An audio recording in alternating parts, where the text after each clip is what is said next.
ಶ್ರೀ ಗಣೇಶಾಯ ನಮಃ. ಶ್ರೀ ಗುರುಭ್ಯೋ ನಮಃ. ಶ್ರೀ ಸರಸ್ವತ್ಯೈ ನಮಃ. ಶ್ರೀಮಾತ್ರೇ ನಮಃ. ಭಜೆ ಶ್ರೀಚಕ್ರಮಧ್ಯಸ್ಥಾಂ ದಕ್ಷಿಣೋತ್ತರಯೋಃ ಸದಾಂ ಶ್ಯಾಮಾ ವಾರ್ತಾಳಿ ಸಂಸೇವ್ಯಾಂ ಭವಾನೀಂ ಲಲಿತಾಂಬಿಕಾಂ. ಎಲ್ಲರಿಗೂ ನಮಸ್ಕಾರಗಳು. ಆತ್ಮೀಯರೇ, ಕಳೆದ ಉಪನ್ಯಾಸದಲ್ಲಿ ಶ್ರೀಲಲಿತೆಯ 731ನೆಯ ಶ್ರೀನಾಮ ಪ್ರಿಯಂಕರಿ ಅನ್ನುವ ನಾಮಚಿಂತನೆಯನ್ನು ತಿಳಿಯುವ ಪ್ರಯತ್ನ ಮಾಡಿದ್ದೆವು. ಈಗ ಶ್ರೀಮಾತೆಯ 732ನೆಯ ಶ್ರೀನಾಮ ನಾಮಪಾರಾಯಣ ಪ್ರೀತಾ. ಶ್ರೀಮಾತೆಯ ನಾಮಗಳನ್ನು ಯಾರು ಸದಾಕಾಲ ಪಾರಾಯಣ ಮಾಡುತ್ತಾರೋ ಅವರ ಬಗ್ಗೆ ಅಮ್ಮನಿಗೆ ತುಂಬ ಪ್ರೀತಿಯುಂಟಾಗತ್ತೆ. ಅಂತಹ ಪಾರಾಯಣ ಮಾಡುವವರ ವಿಷಯದಲ್ಲಿ ಅಮ್ಮ ಮಹಾಸುಪ್ರಸನ್ನಳಾಗ್ತಾಳೆ ಅಂತ. ನಾಮಸ್ಮರಣಾತ್ ಅನ್ಯೋಪಾಯಂ ನಹಿ ಪಶ್ಯಾಮೋ ಭವತರಣೆ. ಈ ಸಂಸಾರವೆಂಬ ಭವಸಾಗರವನ್ನು ದಾಟಬೇಕಾದರೆ ಅಮ್ಮನ ನಾಮಸ್ಮರಣೆಯನ್ನು ನಿರಂತರವಾಗಿ ಮಾಡುವುದೊಂದೇ ಮಾರ್ಗ ಬಿಟ್ಟು ಸುಲಭವಾದ ಅನ್ಯ ಮಾರ್ಗವಿಲ್ಲ ಅಂತ ಹೇಳುತ್ತಾರೆ. ಹಾಗಾದರೆ ಇಲ್ಲಿ ಪಾರಾಯಣ ಅಂದರೆ ಏನರ್ಥ ಅಂತಂದರೆ, ಪಾರಾಯಣ ಅಂದರೆ ನನಗೆ ದಿಕ್ಕಾಗಿರುವುದು, ಇದೇ ನನ್ನನ್ನು ಉದ್ಧರಿಸುವುದು ಅನ್ನುವಂಥ ದೃಢವಾದ ಭಾವದಿಂದ ದೈವದ ನಾಮಗಳನ್ನು ತನ್ಮಯತೆಯಿಂದ ಭಕ್ತಿಯಿಂದ ಚಿಂತಿಸುವುದನ್ನು, ಜಪಿಸುವುದನ್ನು, ಧ್ಯಾನಿಸುವುದನ್ನು ಪಾರಾಯಣ ಅಂತ ಹೇಳಿ ಕರೀತಾರೆ ಅಂತ. ಆದ್ದರಿಂದ ಅಮ್ಮನ ನಾಮವನ್ನು ಸದಾಕಾಲ ಯಾರು ಭಕ್ತಿ ಭಾವದಿಂದ ಭಜಿಸುತ್ತಾರೋ ಅದು ನಾಮಪಾರಾಯಣವಾಗುತ್ತೆ. ಆಗ ಅದು ಅಮ್ಮನಿಗೆ ಪ್ರೀತಿಯಾಗತ್ತೆ, ತನ್ಮೂಲಕ ಅಮ್ಮನ ಅನುಗ್ರಹ ನಮಗೆ ಸಿದ್ಧಿಯಾಗತ್ತೆ ಅಂತ. ಈ ವಿಚಾರವನ್ನು ಬ್ರಹ್ಮಾಂಡ ಪುರಾಣದಲ್ಲಿ ಹೀಗೆ ಹೇಳಿದ್ದಾರೆ. ಶ್ರೀಮಾತು ಪ್ರಿಯತೆ ನಿತ್ಯಂ ಅನಿಶಂ ಕೀರ್ತಯೇದಿದಂ ಭಕ್ತೋ ಕೀರ್ತಯೇ ನಿತ್ಯಂ ಇದಂ ನಾಮ ಸಹಸ್ರಕಂ. ಅಮ್ಮನ ಪ್ರೀತಿಗಾಗಿ ಯಾರು ನಿತ್ಯವೂ ಲಲಿತಾ ಸಹಸ್ರನಾಮವನ್ನು ಪಠಣೆ ಮಾಡ್ತಾರೋ ಅದರಿಂದಾಗಿ ಅಮ್ಮನಿಗೆ ತುಂಬ ಸಂತೋಷವಾಗುತ್ತೆ ಅಂತ ಹೇಳಿ. ಇನ್ನು ಮತ್ತೊಂದು ಅರ್ಥದಲ್ಲಿ ಅಮ್ಮನ ಲೆಕ್ಕವಿಲ್ಲದಷ್ಟು ನಾಮಗಳು ಬಂದಿರುವುದೇ ಅಕ್ಷರಗಳಿಂದ ಅಂತ, ವರ್ಣಮಾಲೆಯಿಂದ. ಹೀಗಾಗಿ ಈ 50 ಅಕ್ಷರಗಳನ್ನು ಅನುಸಂಧಾನ ಮಾಡುವುದೇ ನಾಮಪಾರಾಯಣ ಅಂತ ಹೇಳಿದ್ದಾರೆ.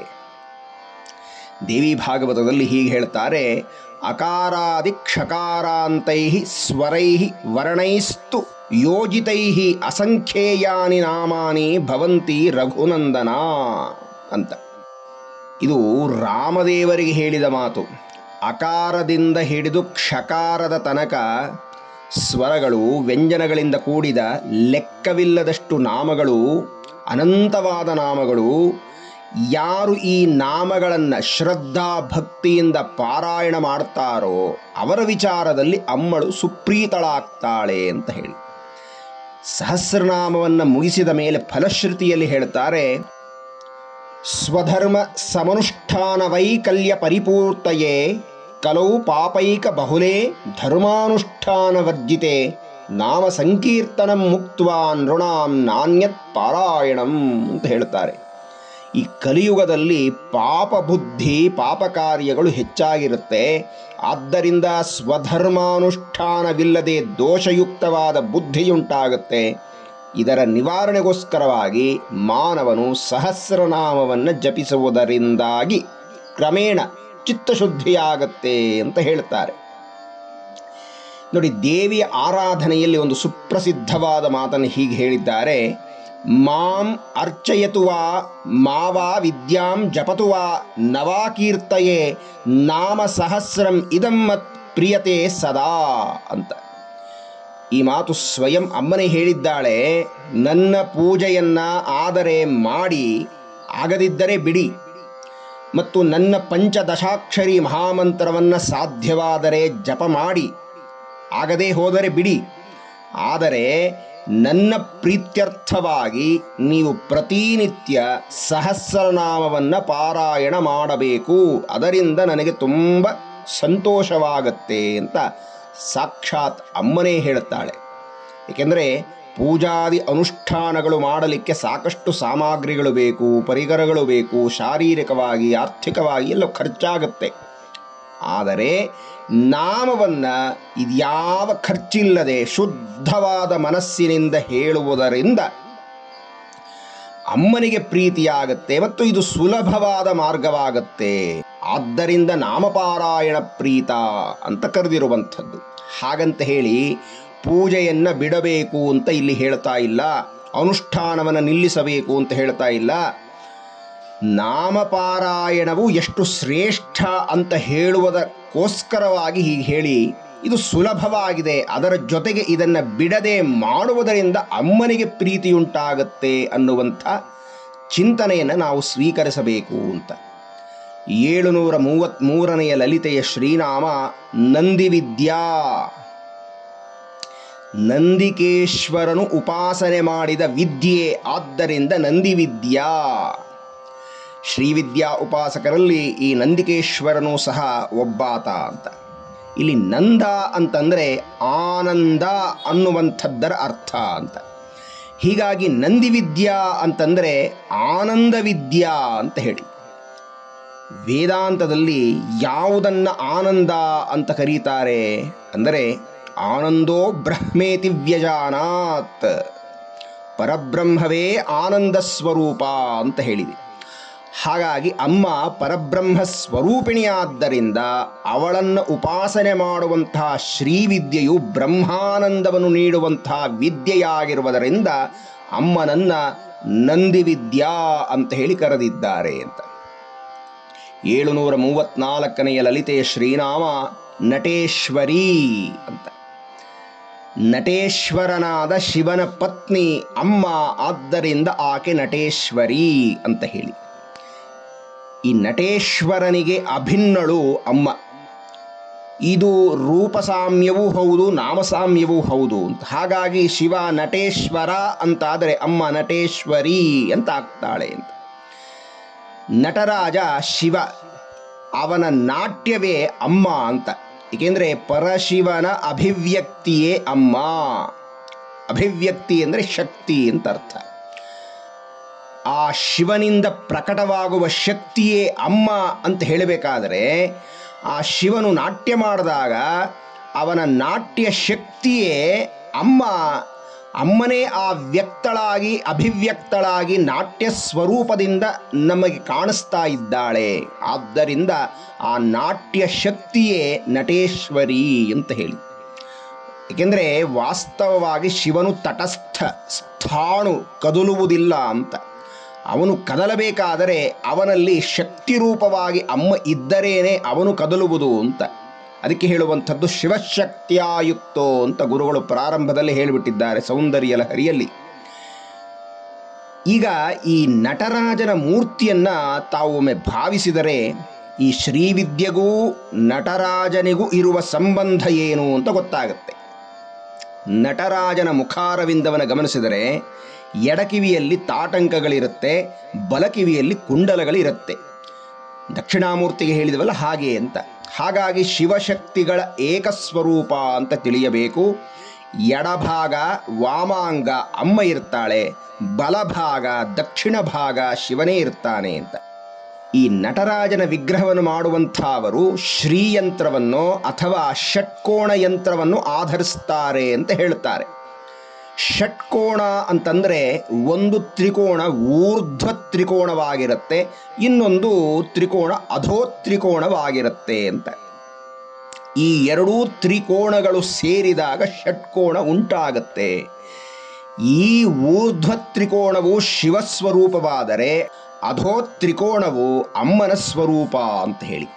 ಈ ಎರಡೂ ತ್ರಿಕೋಣಗಳು ಮಿಲನವಾದಾಗ ಅದರ ಸುತ್ತ ಒಂದು ವೃತ್ತ ಏರ್ಪಡುತ್ತೆ, ಕಾಂತಿ ವಲಯ. ಅದರಲ್ಲಿ ನಟರಾಜನ ವಿಗ್ರಹವನ್ನು ನಾವು ನೋಡಬಹುದಾಗತ್ತೆ. ಹೀಗಾಗಿ ಈ ಊರ್ಧ್ವ ತ್ರಿಕೋಣ ಅಧೋತ್ರಿಕೋಣ ಎಂಬ ಶಿವಶಕ್ತಿಗಳು ಐಕ್ಯವಾಗಿರತಕ್ಕಂತಹ ಸ್ವರೂಪವೇ ನಟರಾಜನ ಸ್ವರೂಪ. ಆದ್ದರಿಂದ ಅವಳು ನಟೇಶ್ವರಿಯೂ ಹೌದು ಅಂತ. ಇನ್ನೊಂದು ದೃಷ್ಟಿಕೋನದಲ್ಲಿ ಶ್ರೀಚಕ್ರ ಯಂತ್ರದಲ್ಲಿ ಸ್ವಾಮಿ ನೃತ್ಯ ಮಾಡುವ ಭಂಗಿಯ ವಿಗ್ರಹವನ್ನು ನಾವು ನೋಡ್ತೀವಿ ಅಂತ. ಆ ಶ್ರೀಚಕ್ರವು ಶಿವಯೋರ್ವಪುಹು ಅಂತ ಹೇಳಿದ್ದಾರೆ. ಇದರಲ್ಲಿನ 5 ತ್ರಿಕೋಣ ಚಕ್ರವು ಅಮ್ಮನ ಪ್ರತೀಕವಾಗಿದ್ದರೆ 4 ವೃತ್ತಾಕಾರವು ಶಿವನ ಪ್ರತೀಕವಾಗಿರುತ್ತೆ. ಹೀಗಾಗಿ ಇದರಲ್ಲೂ ಸಹ ಶಿವಶಕ್ತಿಗಳು ಏಕರೂಪದಿಂದಲೇ ಇರ್ತಾರೆ. ಹೀಗಾಗಿ ಶಿವಶಕ್ತಿಗಳಲ್ಲಿ ಯಾವ ಕಾರಣಕ್ಕೂ ಭೇದವಿಲ್ಲ. ಅಪ್ಪ ನಟೇಶ್ವರನಾದರೆ ಅಮ್ಮ ನಟೇಶ್ವರಿಯಾಗ್ತಾಳೆ. ನೋಡಿ, ಈಗ ಈ 3 ನಾಮಗಳಲ್ಲಿ ಒಂದು ವಿಶೇಷವಾದ ಅನುಬಂಧವನ್ನು ಇಟ್ಟಿದ್ದಾರೆ ಶ್ರೀವಿದ್ಯಾ ಉಪಾಸಕರು. ಅದನ್ನು ಈಗ ಗಮನಿಸಬೇಕು. ಏನು? ನಾಮಪಾರಾಯಣ ಪ್ರೀತ, ನಂದಿವಿದ್ಯಾ, ನಟೇಶ್ವರಿ ಅಂತ ಹೇಳಿ. ನಂದಿವಿದ್ಯಾ ಅಂತ ಯಾವುದನ್ನು ಕರೀತಾರೆ ಅಂತಂದರೆ, ಅಕಾರದಿಂದ ಹಿಡಿದು ಕ್ಷಕಾರದ ತನಕ ಇರಬಹುದಾದಂಥ ಎಲ್ಲ ವಿಧವಾದ ನಾಮಗಳು ನಮಗೆ ಸಿದ್ಧಿಯಾಗಿದ್ದೇ ನಂದಿಯಿಂದ. ಆದ್ದರಿಂದ ನಾಮಪಾರಾಯಣ ನಂದಿವಿದ್ಯಾ ಅಂತ. ಅಂದರೆ ಎಲ್ಲ ಅಕ್ಷರಗಳು, ಅದರಿಂದ ಹೊರಡುವ ಅನಂತವಾದ ನಾಮಗಳು ನಂದಿಕೇಶ್ವರನೇ ಉಪಾಸನೆ ಮಾಡಿದ ವಿದ್ಯೆ ಅಂತ ಹೇಳಿ ಅರ್ಥೈಸಿಕೊಳ್ಳಬೇಕು ಅಂತ. ಇನ್ನು ಇದರೊಂದಿಗೆ ನಟೇಶ್ವರಿ ಅಂತ ಇದೆಯಲ್ಲ ಅಂತಂದರೆ, ನಂದಿಕೇಶ್ವರನೇ ಭರತನಾಗಿ ಅವತಾರ ಮಾಡಿ ನಾಟ್ಯಶಾಸ್ತ್ರಗಳ ವಿರಚನೆ ಮಾಡ್ತಾನೆ. ಮತ್ತು ಆತ ವಿರಚನೆ ಮಾಡಿದಂತಹ ಆ ಶಾಸ್ತ್ರದಲ್ಲಿ ನಂದಿಕೇಶ್ವರನೇ ಹೇಳಿದ್ದು ಅಂತ ಹೇಳಿ ಈ ಒಂದು ಶ್ಲೋಕವನ್ನು ಹೇಳ್ತಾನೆ. ನೃತ್ತಾವಸಾನೆ ನಟರಾಜರಾಜ ನನಾದ ಢಕ್ಕಾಂ ನವಪಂಚವಾರಂ ಉದ್ಧೃತ್ವ ಕಾಮ ಸನಕಾದಿ ಸಿದ್ಧಾನ್ ಏತದ್ ವಿಮರ್ಶೆ ಶಿವಸೂತ್ರಜಾಲಂ ಅಂತ ಹೇಳುತ್ತಾನೆ. ಅಂದರೆ ಇದು ನಂದಿಕೇಶ್ವರನೇ ಶಿವನ ಢಮರುವಿಂದ ಹೊರಟಂಥ ಅಕ್ಷರಗಳನ್ನು ಗ್ರಹಿಸಿದ ಅಂತ. ಅಂದರೆ ಶಿವನು ನೃತ್ಯವನ್ನು ಮಾಡಿ ನಿಂತಾಗ ಅವನ ಢಮರುಗ ಬಾರಿಸಿದರಂತೆ 14 ಬಾರಿ, ನವಪಂಚ ಅಂದರೆ 14 ಬಾರಿ ನುಡಿಸಿದಾಗ 14 ಸೂತ್ರಗಳು ಹೊರಬಂತು. ಆ ಸೂತ್ರಗಳೇ 50 ಅಕ್ಷರಗಳಾಗಿ ಅಕ್ಷರ ಸಮೂಹವಾಗಿ ವರ್ಣಮಾಲೆಯಾಯಿತು. ಅದೇ ಮಾತೃಕಾ ವರ್ಣ ಸ್ವರೂಪವಾಯಿತು. ಈ 50 ಅಕ್ಷರಗಳನ್ನು ನಂದಿಕೇಶ್ವರನು ಉಪಾಸನೆ ಮಾಡ್ತಾನೆ. ಮಾಡಿ ಅಮ್ಮನ ಅನಂತ ನಾಮಗಳನ್ನು, ಲೆಕ್ಕವಿಲ್ಲದಷ್ಟು ನಾಮಗಳನ್ನು ಭಕ್ತರಿಗೆ, ಉಪಾಸಕರಿಗೆ ಕೊಟ್ಟಿದ್ದಾನೆ. ಹೀಗಾಗಿ ನಟರಾಜನ ಢಮರುಗುವಿನಿಂದ ಹೊರಟಂಥ ಅಕ್ಷರಗಳನ್ನು ಸ್ವೀಕರಿಸಿದ ನಂದಿಯು ಅಮ್ಮನನ್ನು ಅನಂತ ನಾಮಗಳಿಂದ ಉಪಾಸನೆ ಮಾಡಿದ್ದಾನೆ, ನಾಮಪಾರಾಯಣ ಮಾಡಿದ್ದಾನೆ. ಅದರಿಂದ ಅಮ್ಮನಿಗೆ ಪ್ರೀತಿಯಾಗಿದೆ ನಾಮಪಾರಾಯಣ ಪ್ರೀತ ನಂದಿವಿದ್ಯಾ.